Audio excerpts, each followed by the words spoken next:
I sat in the glass-walled boardroom on the 42nd floor of Cormier and Lane's Chicago headquarters, surrounded by faces that once called me Miss Lucy with respect and warmth. Now they barely looked at me. Some glanced awkwardly. Others smirked, as if I were a relic of a time they were trying to erase. Richard Haynes, the newly minted CEO after the so-called strategic transition, stood at the head of the table. His suit was immaculate, his hands resting lightly on the chair in front of him as if preparing to read an obituary. But I already knew what this was. It wasn't a performance review. It was an execution, neatly wrapped in corporate jargon and served cold. "Lucy," he began, voice slick as engine oil, "the board has given this a great deal of thought.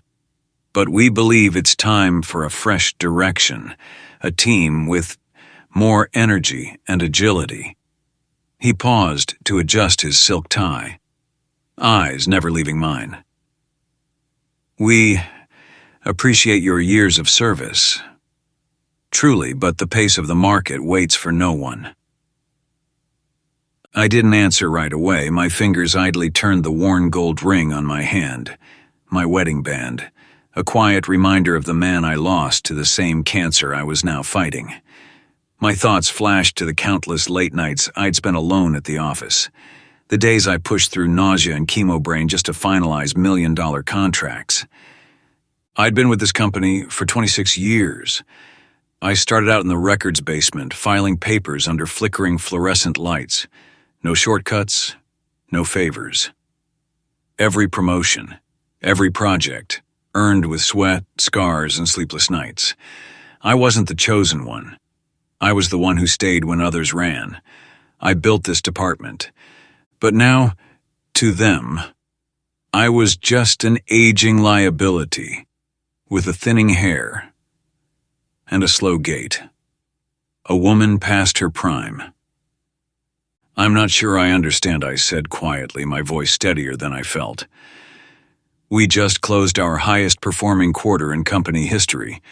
The Evergreen Initiative, my initiative, brought in over 40% of that profit. Client retention is at a 5-year high. Where exactly is the low performance you're referring to, Richard?" He gave me that smug, patronizing smile, the kind people give when they think they've already won. "Lucy, numbers look good on paper, but energy, innovation, those aren't metrics you can pull from a spreadsheet. You get what I mean?" I glanced around the table. No one spoke, not even Julian, who I mentored from an awkward intern to a senior VP, could meet my eyes. Their silence spoke louder than any words. They'd already decided I was out. Too old, too sick, too inconvenient. "You can gather your things by end of day," Richard added, as if he were doing me a favor. "Security will be available to assist."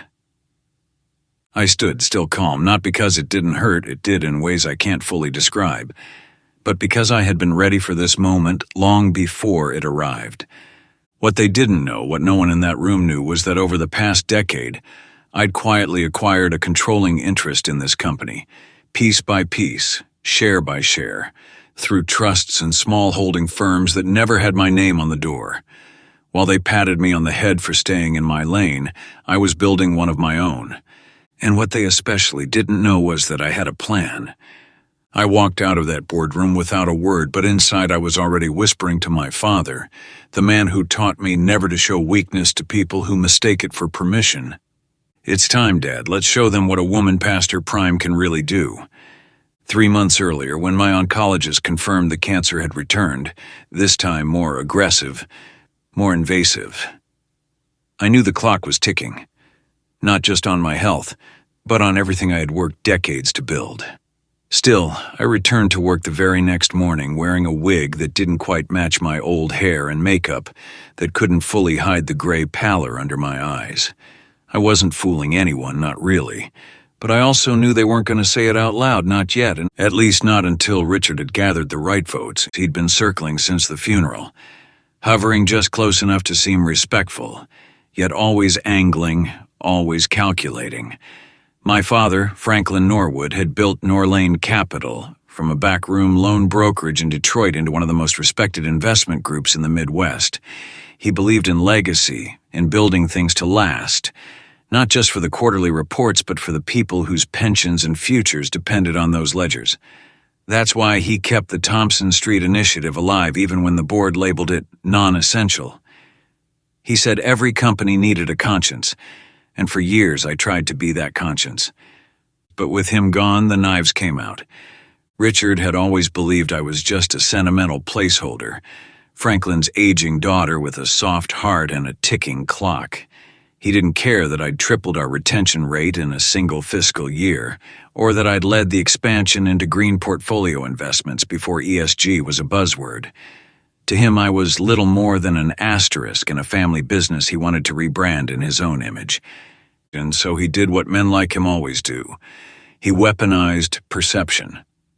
Days after my dismissal, I learned they'd begun leaking internal narratives about my declining mental sharpness, citing my recent medical leave as proof that I was unfit to lead.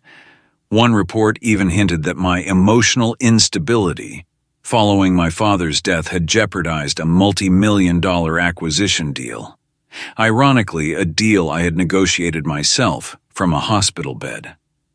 My phone buzzed constantly, not with support but with condescension disguised as sympathy. "You should take this as a sign to rest, Lucy. Maybe it's time to enjoy life while you still can." The cruelest wounds weren't the ones from strangers, but the silence from those I had mentored, those I had defended when the board threatened layoffs, those who now wouldn't even return my calls. Even Julian, who I once helped save from a scandal involving a misfiled audit, sent nothing but a one-line email. "Wishing you well in your next chapter." As I packed my office, I took only one item: a photo of my father and me at my MBA graduation. He was beaming with pride. I was too busy planning my first job to notice the tears in his eyes. He had told me then, "Let them underestimate you. That's your sharpest weapon." Back home, I sat at my dining table, a table where he used to lay out quarterly reports like puzzle pieces, and opened the encrypted folder we'd created years ago. Project Bramble, he'd called it. A private blueprint for succession, power transition, and, if needed, retribution. What the board never understood was that while they viewed ownership as a title passed down, I treated it as something earned, patiently, legally, meticulously. Over 10 years, I used my own bonuses, commissions, and dividends to quietly purchase voting shares, fragmenting ownership across independent entities, each with different names, all under my direction. They thought I was playing charity galas and PR games. I was buying the company out from under them. The night after my termination, Richard hosted a board dinner at a private club. I wasn't invited, of course, but I didn't need to be. My sources were everywhere. People who didn't owe me favors but remembered how I'd fought for their pensions, their maternity leaves, their second chances. The next morning I emailed Marcus, my private legal counsel who had represented our family discreetly for years. Initiate audit, engage proxy firm, schedule shareholder motion for Q3. His reply was short, but I could feel the weight of it. They won't know what hit them. In the following weeks, I remained quiet, even as rumors swirled about my supposed breakdown, about my finances, about how I had taken the loss poorly. I let them talk. Meanwhile, I called every major client I had brought to the firm over the years. Many of them women, veterans, or minority-led businesses who had built trust with me, not with a logo. One of them, Carla Mason, CEO of a defense tech firm in Virginia, said simply, "Whenever you make your move, let me know. I don't work with cowards." Each time I hung up, I marked another piece on my private board. Contacts secured, contracts ready to be reassigned, partnerships poised to shift. Richard and the others thought they had silenced me. All they had done was give me time. And that in the world of leverage is everything. And I didn't respond to the smug messages from board members asking for my office keys or my email password. I didn't dignify Richard's attempt at a soft landing package, complete with a non-disparagement clause and a 2-year hush fund. Instead, I returned the envelope unopened, with a handwritten note. "You'll want to hold on to this. You'll need it sooner than I will." Because deep down they had all made the same fatal mistake. They thought removing me meant I was gone. They forgot that I still had the one thing they couldn't calculate, couldn't predict, and couldn't steal. I had the will to come back. And this time I wasn't coming back to ask for anything, and I was coming back to take back everything. And the days following the shareholder notice passed not with fanfare or confrontation, but with an eerie silence that echoed louder than any outburst. I wasn't naive enough to expect applause or vindication, not yet. But what I hadn't anticipated was the way the world around me would fold in on itself, as if the people who once leaned on my leadership had suddenly forgotten my number, my name, and even my face. No one called. No one asked how I was doing or whether I needed anything. Former colleagues, the ones who used to drop by my office for advice or reassurance during long nights before quarterly reports, now avoided even the suggestion of contact. It was as if my presence had become radioactive, dangerous, inconvenient, and best forgotten for their own self-preservation. What stung most wasn't the betrayal itself that had already calcified into resolve, but the quiet cruelty of erasure. My inbox, once brimming with meeting requests and invitations to speak at industry panels, now sat dormant, save for promotional emails and medical appointment reminders. Even people I had once defended at board meetings, those whose careers I had personally shielded from layoffs and politics, now clung tightly to their silence, unwilling to risk being seen as aligned with me, and yet I understood. Fear has a way of making people small. It was during one of those long gray afternoons, one where the pain from my chemo sessions pulsed beneath my skin like a dull electric current, that I returned to Norlane's lobby for the last time before the meeting. I hadn't come to confront anyone or reclaim anything publicly. I simply wanted to retrieve a personal box that had been left behind. The receptionist, a new face I didn't recognize, greeted me with a polite smile that didn't reach her eyes. She asked for ID as if I were a stranger, and for a moment I almost laughed. Not out of amusement, but at the bitter irony of it all. For 26 years I had poured my life into this place, and now I was reduced to signing in like a guest in my own legacy. As I rode the elevator alone, the memories pressed in. Long nights, strategy sessions, small victories, quiet mentorship. The things that don't make headlines but that build the foundation of an honest company. It all felt so distant now, like echoes from a life someone else had lived. When I reached my old floor, the hallway was quiet. My office door was closed and had already been relabeled with someone else's name. I didn't recognize it. I didn't need to. The space had already been emptied of my presence long before the nameplate was swapped. Still, I stepped inside. Jenny had done as I asked. Everything personal had been packed neatly into a single box, labeled with my name in her careful handwriting. She had slipped a note inside. Just 4 words in her familiar cursive. "We're not done yet." That note carried me through the next few nights when the loneliness of battle crept in, and the doubts threatened to unseat the clarity I had spent weeks building. Even the strongest mind can crack under prolonged silence, especially when coupled with physical exhaustion and the knowledge that your name is being rewritten in boardrooms you once commanded. At one point, I overheard 2 former associates speaking about me on a news segment. They didn't know their mics were still live during the break. One of them scoffed and said, "She was always too sentimental for this industry. It's about numbers, not nostalgia." I let that sink in, not with anger but with something deeper. The cold, sobering realization that everything I had built was being reframed, not as achievement, but as anomaly. That my decades of work were being whittled down to a narrative of fragility, of a woman too old, too soft, and too sick to compete with men like Richard, who could smile through scandal and still be called strategic. Still, I didn't push back, not yet. Instead, I quietly continued compiling everything: emails, board memos, internal restructuring drafts, slashed budgets, redirected funds, and whispers about the upcoming sell-off of the Thompson Street project. Every document, every breadcrumb of their carelessness was folded into my growing archive. They thought I was gone, irrelevant, drifting into retirement or relapse. They had no idea I was documenting every move, not for vengeance, but for the sake of truth, for justice, and above all for the legacy my father left in my hands. And yet, I would be lying if I said the loneliness didn't pierce me.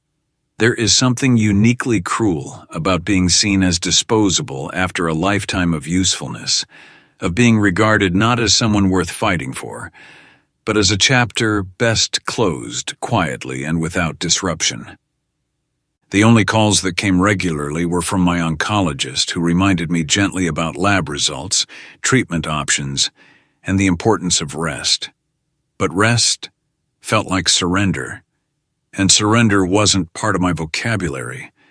Not now. Not while everything my father stood for hung in the balance. One evening, as the city lights flickered against my window, I poured myself a glass of the wine he used to favor on Sunday nights and sat beside the window, listening to the low hum of distant traffic. I held the photo of us at my graduation, now creased and slightly faded, and whispered into the quiet, "They don't remember who I am, Dad, but I haven't forgotten who you were, and I know what I have to do." Outside, a storm was gathering. Inside, I was already the eye of it. In the days following my termination, I moved through the world like a ghost tethered to a life that had been forcibly severed. The air felt heavier, the silence in my apartment more profound than I remembered, as if even the walls had witnessed what I refused to vocalize. I didn't cry. Not because I didn't feel the weight of what had happened, but because I had long since trained myself not to waste emotion where it wouldn't change a damn thing. Every message that came in from colleagues who offered shallow sympathy or friends who offered unsolicited advice only confirmed what I already knew. I had been erased. They were already rewriting the company's narrative, without me, crafting a version in which I had simply stepped down to focus on my health, as if I had willingly walked away from the empire I helped preserve while my body waged war against itself. And yet, amid that erasure, I found clarity. Not the brittle kind that shatters when tested, but the kind that hardens like steel beneath pressure. I opened my late father's safe, a heavy, dust-covered box that had sat untouched in my closet since his funeral. Inside, beneath the will and old letters, were the documents we had carefully prepared over the years. Not out of paranoia, but out of foresight. My father had once told me that legacy wasn't something you left behind. It was something you protected while you were still here. That's why we'd created a plan, detailed, quiet, and watertight, for the moment when the wrong people would assume they had won.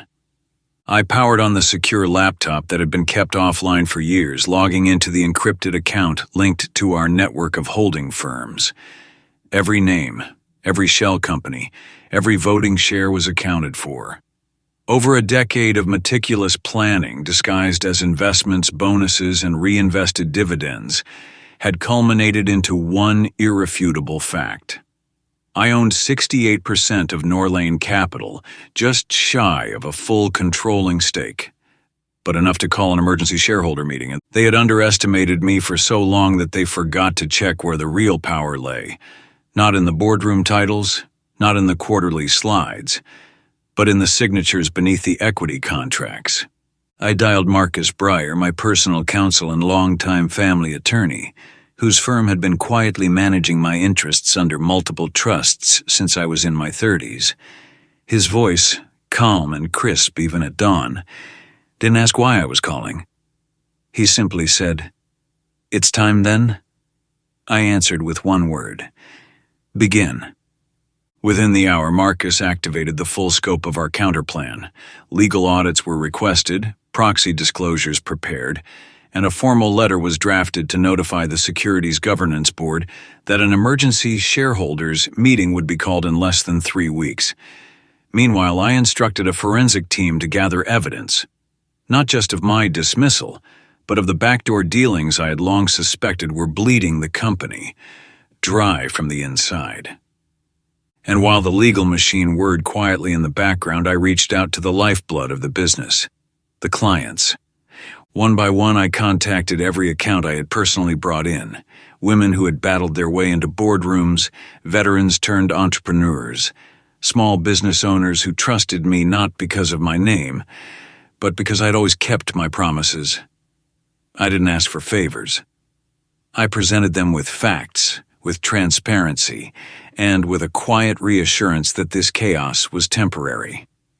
Carla Mason, whose defense tech company generated over $300 million annually, responded without hesitation. "When you're ready to flip the lights back on, Lucy, I'll be standing at the switch."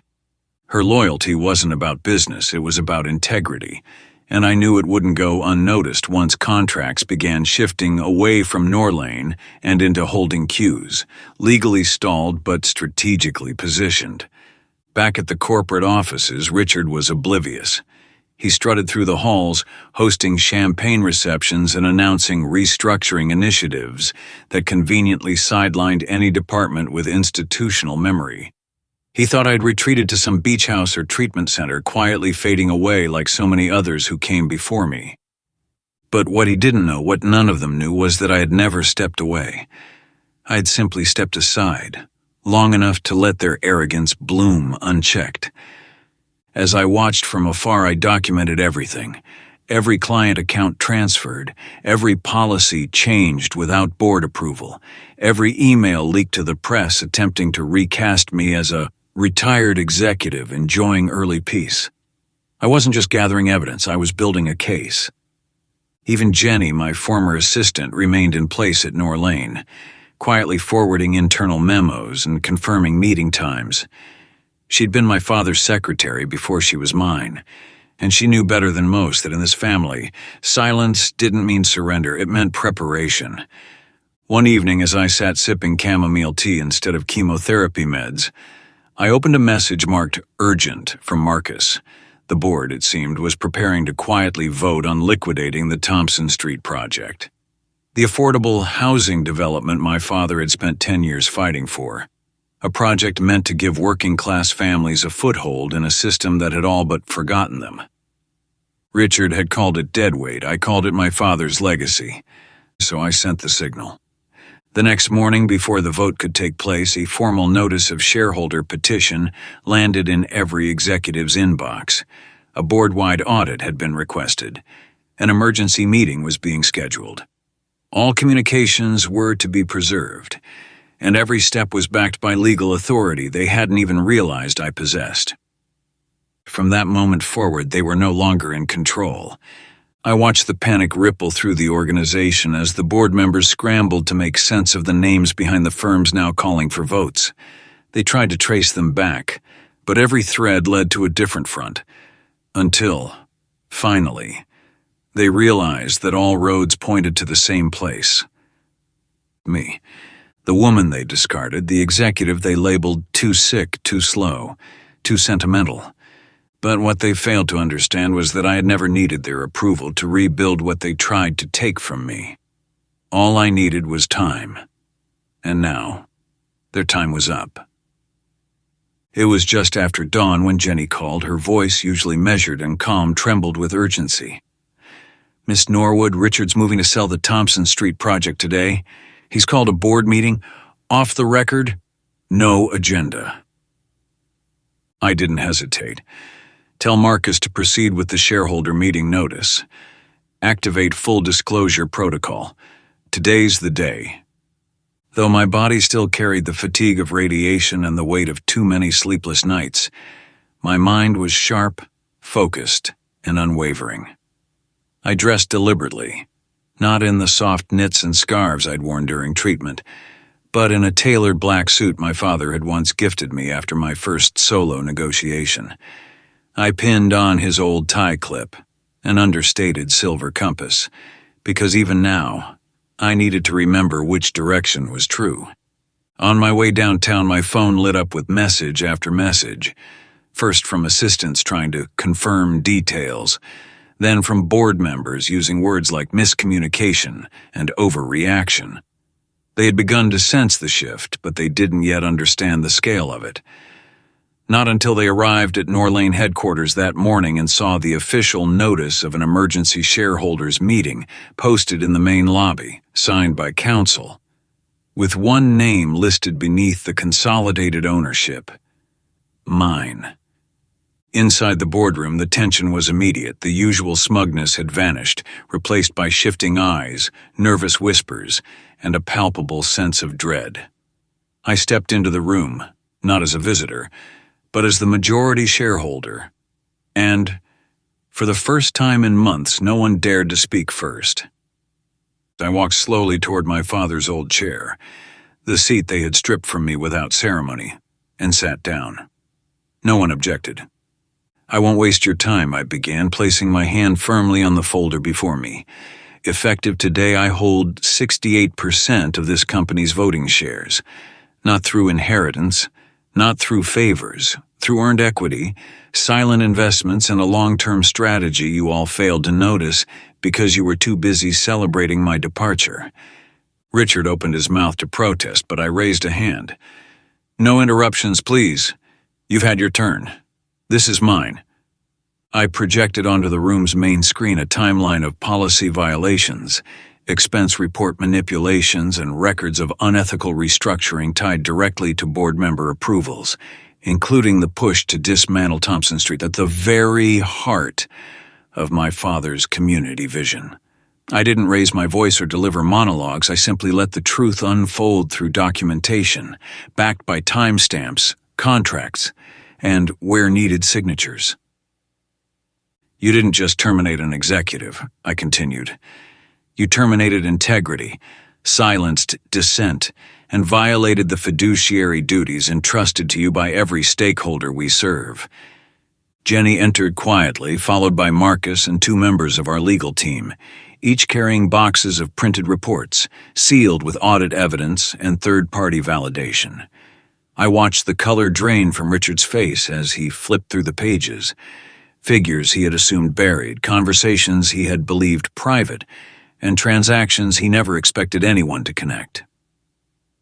"You can resign quietly," I offered, my tone flat but not unkind, "or face a full internal investigation, public scrutiny, and the legal consequences that follow. The choice is yours. But the board, as it stands, is dissolved, effective immediately." They looked to one another, searching for a leader, for a lifeline, for someone to object, but there was none. One by one they stood and left the room, some in quiet humiliation, others in stunned disbelief. Richard remained last, his lips parted but no words coming, as if his mind refused to accept that the woman he'd written off as broken and expendable was now reclaiming everything they'd tried to strip away. I didn't gloat, I didn't revel, I simply watched him walk out with the same arrogance he had carried when he fired me, except now, it was empty. No throne, no title, no backing. That afternoon, I met with the new interim leadership team, individuals I had personally selected for their ethics, experience, and belief in long-term value over short-term gamesmanship. We reinstated the Thompson Street project, expanding its scope to include wellness clinics, job training programs, and a scholarship fund in my father's name. Every employee who had been wrongfully dismissed under the board's cost-cutting initiatives was contacted and offered reinstatement with back pay. As the sun dipped below the skyline that evening, I returned to my father's grave. I laid a single lily beside his headstone and whispered into the cool breeze, "They thought they buried me, Dad. But all they did was plant the seed." The fight wasn't over. There would be press, there would be whispers, there would likely be legal volleys from those still clinging to power in the shadows. But for the first time in a long while, I wasn't on the defensive. I wasn't hiding behind silence or smiling through betrayal. I was home, and I was in control. The first Monday after the boardroom reversal, I arrived at Norlane's headquarters not as a guest, not as a name on the wall, but as the woman who now held the reins of everything they once tried to take from me. And yet, in the satisfaction I expected, the vindication that people assume comes with power, felt quieter than I had imagined. It wasn't triumph I carried with me that morning. It was responsibility. I spent the better part of the week not in my new office, but walking the floors. Every department, every hallway, every corner I hadn't stepped foot in since they turned me into a ghost. I listened more than I spoke. I shook hands with janitors and interns, asked managers about morale, and sat in on customer service huddles where no one expected the woman in the corner to be the one signing their paychecks. It was in those quiet moments, surrounded not by executives but by the people who actually made the company run, that I saw the true damage left behind by Richard and the board. They had not just gutted policies or sold off long-standing projects. They had drained the soul from the place. The walls still held the company's name, but the people inside no longer believed they were part of something that mattered. I knew that had to change, and not through another mission statement or a press release crafted by a branding firm, but through action that could be seen, touched, and lived. The Thompson Street project, which had barely survived their sabotage, became our first beacon. Not only would we resurrect it, we would expand it, beyond affordable housing, into something my father used to dream about in the late hours of his life, a full-scale community hub that offered job training, free childcare, and accessible health care to families who were always told to wait their turn. I named the new initiative the Franklin Foundation, not to glorify his name, but to remind everyone that business, at its best, is about people, not margins. Within 6 weeks, we had rehired nearly every staff member who had been terminated during the restructuring phase, and where possible, we offered promotions instead of apologies. Those who had stayed and suffered quietly were invited to help rebuild our values, not from a boardroom, but from the break room tables where they had spent months wondering if they were next.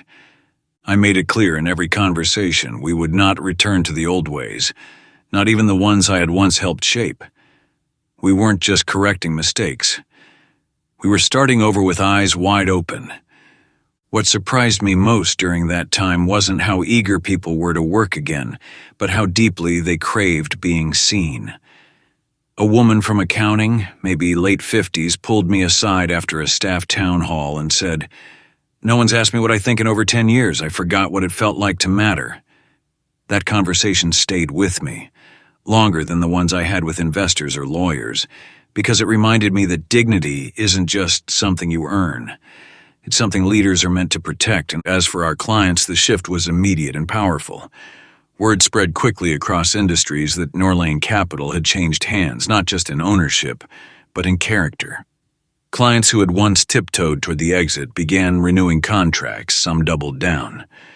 Carla Mason flew in from Virginia just to shake my hand and deliver the news that her company would be expanding its partnership with us. "We've been waiting for a company that walks its talk," she said. "Turns out we were waiting for you."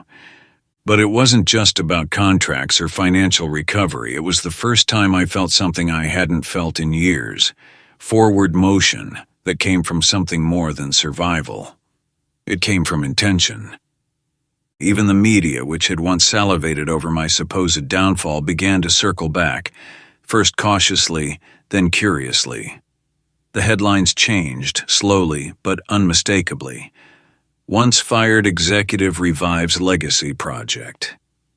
Community-centered capitalism at Norlane, and eventually, from cancer patient to CEO, the comeback no one saw coming. I didn't care for the dramatics of it, but I knew what it meant. The story had shifted.